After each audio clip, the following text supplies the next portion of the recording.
बिस्मिल्लाहिर्रहमानिर्रहीम अस्सलामुअलैकुम वरहमतुल्लाहि वबरकातुहू। स्टूडेंट्स, आज का हमारे पास टॉपिक है जी किरचॉफ्स रूल्स। इस चैप्टर के अंदर हम ओहम्स लॉ को पहले डिस्कस कर चुके हैं। अगर स्टूडेंट्स हम ओहम्स लॉ पढ़ चुके हैं तो आज हमें किरचॉफ की ज़रूरत क्यों पड़ रही है, इस बात को याद रखिएगा कि अगर हमारे पास यहाँ पे सिंपल सर्किट की बात की जाए तो यहाँ पे हमारे पास एक बैटरी है और क्या है जी रजिस्टर, तो ये हमारे पास सिंपल सर्किट है। तो जब भी हम सिंपल सर्किट की बात करते हैं तो वहाँ पे हम ओहम्स लॉ अप्लाई करते हैं। अगर हमारे पास सर्किट कॉम्प्लेक्स आ जाए, इस तरह का सर्किट आ जाए, तो कॉम्प्लेक्स सर्किट के लिए हम ओहम्स लॉ नहीं बल्कि किरचॉफ की हेल्प लेते हैं। तो इसीलिए हम किरचॉफ के रूल यहाँ पे डिस्कस करने वाले हैं। तो आज हमारे पास किरचॉफ का फर्स्ट रूल है, तो आज हम फर्स्ट रूल को डिस्कस करते हैं जी। कौन सा है? KCL, Kirchhoff current law. तो फर्स्ट रूल का क्या नाम है जी? KCL, Kirchhoff current law. इसी को स्टूडेंट्स पॉइंट रूल भी कहते हैं, जंक्शन रूल भी कहते हैं, या फिर नोडल रूल का भी नाम देते हैं। अब स्टूडेंट्स, अगर आप किरचॉफ का फर्स्ट रूल अच्छे तरीके से याद रखना चाहते हैं, समझना चाहते हैं, तो सबसे पहले आप यहाँ पे छोटी सी एग्जांपल देखिएगा। अगर आप इस एग्जांपल को अपने माइंड में रखेंगे तो किरचॉफ की स्टेटमेंट और किरचॉफ लॉ आपको समझ आ जाएगा। तो याद रखिएगा कि यहाँ पे हमारे पास एक हॉरिजॉन्टल पाइप है। इस हॉरिजॉन्टल पाइप में लेट करें कि 1 सेकंड में 10 लीटर वाटर फ्लो कर रहा है इस एंड की तरफ, ठीक है जी, ये उसकी डायरेक्शन है। तो अगर इस एंड की तरफ 10 लीटर वाटर फ्लो कर रहा है तो जब वो इस एंड पे पहुंचेगा तो मैं इस पाइप के एंड पे 3 डिफरेंट डायामीटर के और पाइप ऐड कर देता हूँ। तो जैसे यहाँ पे आप देख सकते हैं, तो लेट करें जी इस एंड के बाद 5 लीटर वाटर इस पाइप के अंदर आएगा, 3 लीटर इस पाइप के अंदर जाएगा क्योंकि इस पाइप का डायामीटर इससे थोड़ा सा कम है, और इस पाइप से फिर इस पाइप का डायमीटर और थोड़ा कम है, तो यहाँ पे लेट कर लें जी 2 लीटर वाटर फ्लो करेगा। तो हमने देखा कि इस एंड से पहले वाटर कितना था जी? 10 लीटर। अब हमने इस एंड पे जब 3 पाइप और ऐड किए, तो अब भी हम अगर इन 3 पाइप्स के अंदर जो वाटर फ्लो कर रहा है उसको ऐड करें तो वो कितना बनता है? 5 + 2 7, 7 + 3 10। तो इसका मतलब जो इस एंड के बाद इसमें वाटर फ्लो करेगा इन पाइप्स के अंदर, वो भी टोटल कितना आ रहा है जी? 10 लीटर ही आ रहा है। तो इसका मतलब इस एंड से पहले या इस एंड की तरफ जो वाटर आ रहा है वो कितना है जी? 10 लीटर। और इस एंड से अवे जो वाटर जा रहा है वो भी कितना आ रहा है जी? 10 लीटर आ रहा है। तो इसी तरह की चीज़ आपने 6th चैप्टर के अंदर पढ़ी थी कि जब भी इस तरह की कंडीशन आती है तो हमने वहाँ पे याद रखा था कि जो रेट फ्लो होता है वो हमारे पास क्या रहता है? फ्लूइड का कांस्टेंट रहता है। तो यहाँ पे भी हमारे पास क्या आ रहा है? कांस्टेंट आ रहा है। तो इसी एग्जांपल को माइंड में रखते हुए जहाँ आपने वाटर यूज़ किया है वहाँ पे अगर करंट यूज़ कर ले तो वो हमारे पास किरचॉफ फर्स्ट रूल की स्टेटमेंट बन जाएगी। तो यहाँ पे हमारे पास करंट का नेटवर्क दिखाया गया है, यहाँ पे गौर से देखिएगा कि ये वो हमारे पास पॉइंट है, या फिर इसको आप नोड का नाम भी दे सकते हैं। फर्स्ट ईयर के अंदर आपने पढ़ा था, तो इसे हम नोड भी कह सकते हैं या फिर इसको पॉइंट भी कह सकते हैं। तो इसीलिए तो हमने कहा है कि ये जो किरचॉफ का फर्स्ट रूल है उसे नोडल रूल भी कहते हैं, या फिर पॉइंट रूल भी कहते हैं, जंक्शन रूल भी कहते हैं, ठीक है जी। तो अब स्टूडेंट्स, इस पॉइंट की तरफ जो करंट आ रहा है वो गौर से देखिएगा, टूवर्ड्स द पॉइंट। वो कौन सा है जी? I1 इस पॉइंट की तरफ आ रहा है और I2 भी इसी पॉइंट की तरफ आ रहा है। तो हमें यहाँ पे देखने को मिला कि इस पॉइंट की तरफ कितने करंट आ रहे हैं जी? 2, I1 एंड I2, ठीक है। इस पॉइंट से दूर ये डायरेक्शन देखिएगा, इस पॉइंट से अवे जो करंट जा रहा है वो कौन सा है जी? I4 और I3।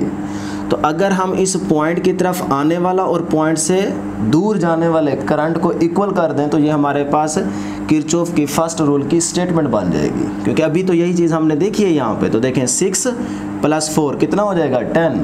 वो किसके इक्वल होगा? 8 + 2 कितना हो गया? 10। तो जो करंट इस पॉइंट की तरफ जा रहा है वो बराबर होगा जो करंट इस पॉइंट से दूर जा रहा है उसके। तो यही हमारे पास किरचॉफ की फर्स्ट रूल की स्टेटमेंट होगी, ठीक है जी। यही चीज़ स्टूडेंट्स हमने यहाँ पे लिखी है कि the sum of current flowing towards a point, कि जितना भी इस पॉइंट की तरफ करंट आ रहा होगा उसका आप सम कर लें। तो इस पॉइंट की तरफ कितना करंट आ रहा है जी? I1 + I2। तो ये लिख दिया हमने I1 + I2 is equal to the sum of current flowing away from that point. और इस पॉइंट से जो करंट दूर जा रहा है उसका आप सम कर लें तो दूर कौन सा जा रहा है जी, I4 प्लस I3 या I3 प्लस I4, ठीक है। तो हमने लिख दिया is equal to I3 plus I4। तो ये हमारे पास किरचॉफ की स्टेटमेंट बन गई है फर्स्ट लॉ की, जिसे हमने इक्वेशन 1 का नाम दे दिया। इसी चीज़ को आप लिख सकते हैं, अगर इसको हम सम करें तो क्या यूज़ करेंगे जी, सिग्मा, या फिर आप समेशन वर्ड भी यूज़ कर सकते हैं। तो सिग्मा I टूवर्ड्स, मतलब जितना भी करंट इस पॉइंट की तरफ जा रहा होगा उसका हमने क्या कर दिया, सम कर दिया है। वो बराबर होगा सिग्मा या समेशन I अवे, कि इस पॉइंट से जितना भी करंट दूर जा रहा होगा उसको आपने सम कर देना है। तो ये हमारे पास किरचॉफ की स्टेटमेंट बन जाएगी, ठीक है जी। अब स्टूडेंट्स यहाँ पे छोटी सी बात और याद रखिएगा कि जो टूवर्ड्स द करंट होगा उसको आप कन्वर्जिंग करंट का नाम भी दे सकते हैं, और जो अवे फ्रॉम दैट पॉइंट होगा उसको आप डाइवर्जिंग करंट का भी नाम दे सकते हैं। ये याद रखिएगा, क्योंकि आपकी बुक में कन्वर्जिंग डाइवर्जिंग करंट का वर्ड यूज़ नहीं किया गया, इसलिए हमने यहाँ पे नहीं लिखा, लेकिन आपके माइंड में होना चाहिए। तो अब यहाँ पे जो मासूम बच्चे हैं, बिल्कुल भोले शोधे, उनके लिए एक और बात है, वो याद रखिएगा कि अगर स्टूडेंट्स यहाँ पे हम गौर करें तो अक्सर स्टूडेंट्स क्या करते हैं कि इस पॉइंट से पहले लेफ़्ट साइड पे जितना भी करंट होता है वो उसको सम कर देते हैं, और इस पॉइंट के बाद जो करंट होता है उसको सम करके इक्वल कर देते हैं। ये वो लोग करते हैं जो बिल्कुल ही शोधे होते हैं, लेकिन आपने ऐसा नहीं करना। आपने क्या बात याद रखनी है कि पॉइंट की तरफ जाने वाला करंट का सम करना है और पॉइंट से दूर जाने वाला करंट का सम करके बराबर करना है। तो यहाँ पे देखिएगा, छोटी सी एग्जांपल हमने ली है कि ये हमारे पास करंट है जी I1, ये करंट है I2, यहाँ पे I3 और यहाँ पे क्या है जी I4। अब वो शोधे लोग क्या करेंगे कि इस पॉइंट से पहले जो करंट होगा, इस पॉइंट की तरफ आने वाला, मतलब जो लेफ़्ट साइड पे होगा, उसको सम कर देते हैं फटाफट, ये बराबर इज इक्वल टू दिस। तो ऐसा नहीं करना, बल्कि आपने वही पॉइंट याद रखना है, towards the point is equal to away from that point. तो अब यहाँ पे देखिएगा, इस पॉइंट की तरफ कौन सा करंट आ रहा है जी, I1। ये वाला I2 तो नहीं आ रहा, ये तो दूर जा रहा है पॉइंट से। इसका मतलब I1 प्लस I4 होगा, क्योंकि ये वाला करंट और ये वाले करंट की डायरेक्शन देखें, ये पॉइंट की तरफ जा रहे हैं, ठीक है जी। तो इसीलिए हमने लिखा I1 plus I4 is equal to away from that point. अब अवे कौन सा जा रहा है जी, I2 देख सकते हैं, और यहाँ पे क्या है जी I3, तो I2 प्लस I3। तो इस तरह की बात आपने अपने माइंड में रखनी है। क्लियर हो गया जी।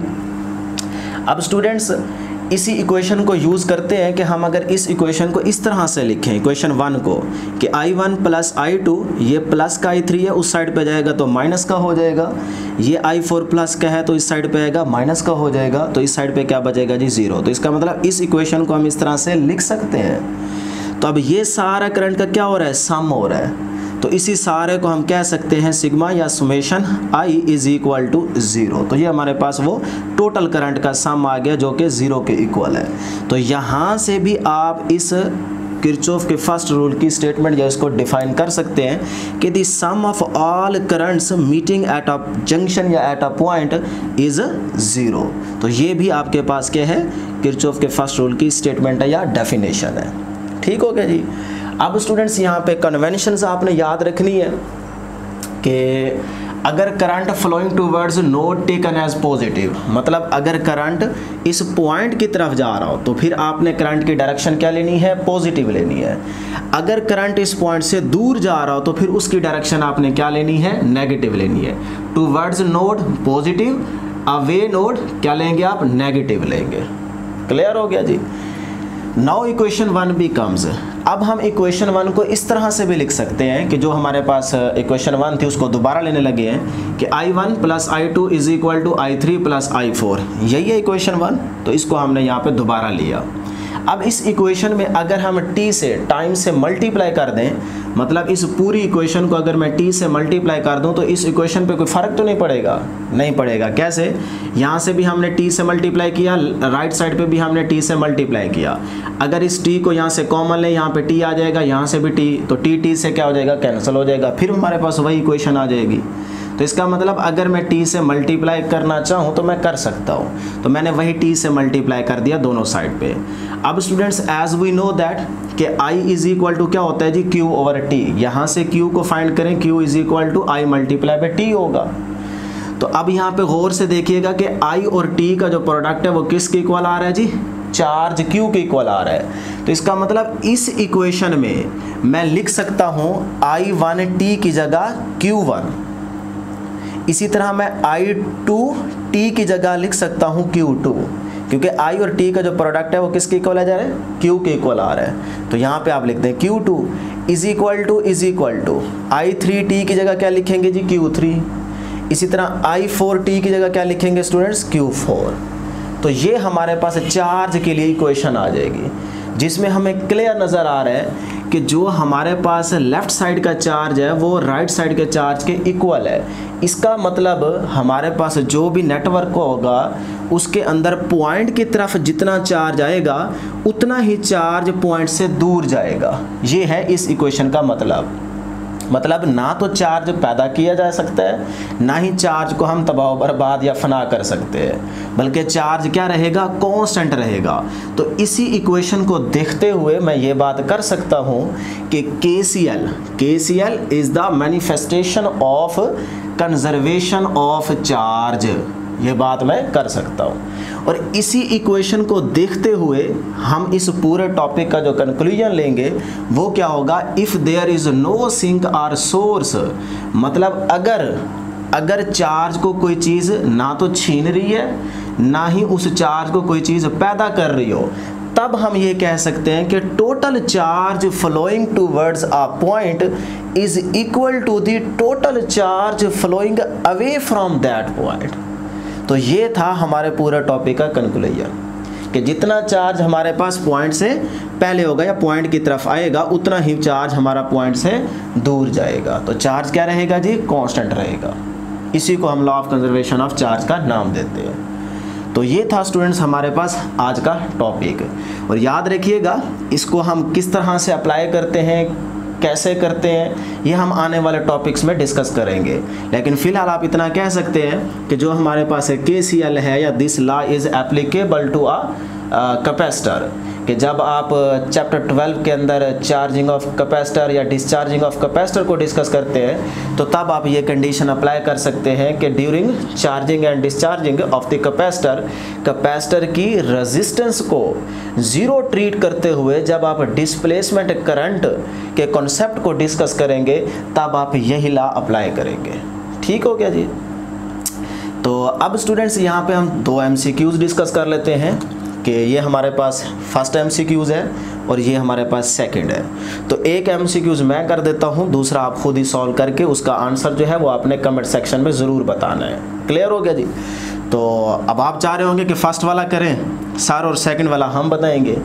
अगर मैंने फ़र्स्ट वाला बताया तो आप कहेंगे सेकंड वाला सर आप बताए, फर्स्ट वाला तो हम कर लेते, वो तो आसान था। तो अभी आप डिसाइड कर लें कि कौन सा मैंने करना है और कौन सा आपने बताना है। ठीक है जी। चलें जी, फर्स्ट वाला देख लेते हैं।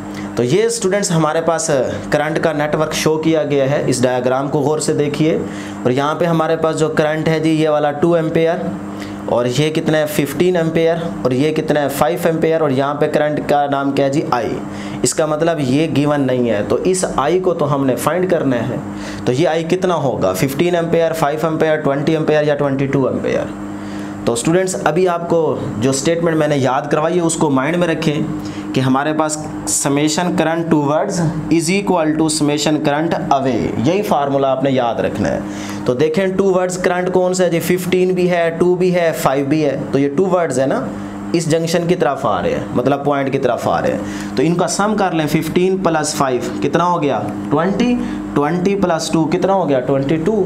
तो इसका मतलब ये जो अवे है, देखें ना ये अवे है, तो away is equal to towards कितना हो रहा है टोटल 22। तो इसका मतलब I इज इक्वल टू 22 होगा। तो आप इस ऑप्शन को सिलेक्ट कर लेंगे, तो ये हमारे पास D ऑप्शन होगी। इसी तरह स्टूडेंट्स यहाँ पे हमारे पास करंट का नेटवर्क दिखाया गया है, तो इस डायग्राम को आप अपने माइंड में रखते हुए देखते हुए यहाँ से ऑप्शन सेलेक्ट करें और कमेंट सेक्शन में बताएं कि यहाँ पे ये जो I है इस I की वैल्यू इनमें से कौन सी होगी। यहाँ पे देखें 5 एम्पेयर है, ये उसकी डायरेक्शन है। यहाँ पे 4 एम्पेयर, यहाँ पे 4.5 एम्पेयर, ये 3 एम्पेयर और ये 2 एम्पेयर। तो आपने इस करंट I की वैल्यू बतानी है। ठीक है जी। तो कमेंट सेक्शन में ज़रूर बताइएगा। तो आज के लिए इतना ही। मुझे उम्मीद है कि आपको ज़रूर समझ आई होगी। इंशाल्लाह नेक्स्ट वीडियो में मुलाकात होगी। अल्लाह हाफिज़।